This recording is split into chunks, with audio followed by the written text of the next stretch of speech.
HAUSA TV, ku danna subscribe sannan ku danna ƙararrawar sanarwa domin sanar da ku da zarar mun ɗora sabon shiri. Mun gode.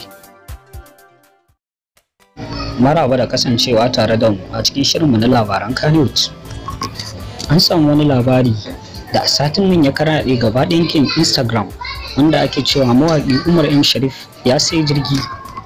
Mutane suna ta tambaya, shin da gaske ne wannan maganar ko ƙarya ne?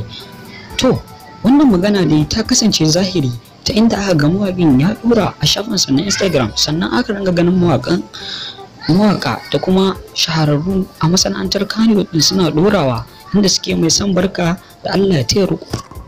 Kwanakin baya dai an ga wannan mawaƙi ya ɗora sabuwar mota ƙirar Audi, inda yake cewa jama'a ku yi haƙuri, an ƙara samun canji, inda wannan mota take nuni da cewa tashi ce mallaka shi wacce ya siya da kanshi.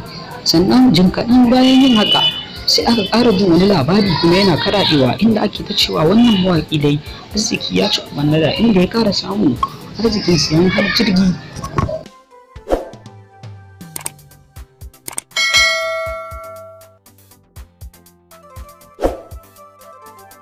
Jim kaɗan dai da tsayawar maganar siyan mota da kuma san barka da jama'a suke mai, sai a ƙara samun wannan mawaƙi ya sai jirgi, inda yake cewa to jama'a alhamdulillah an samu ƙari.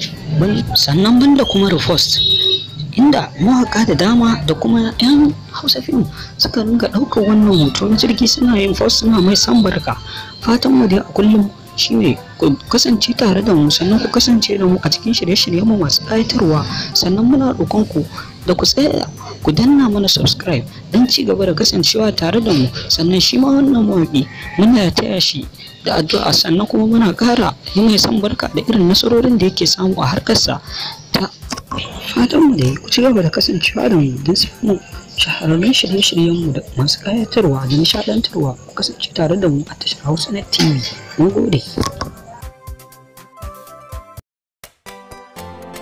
HAUSA TV, ku danna subscribe sannan ku danna ƙararrawar sanarwa domin sanar da ku da zarar mun ɗora sabon shiri. Mun gode.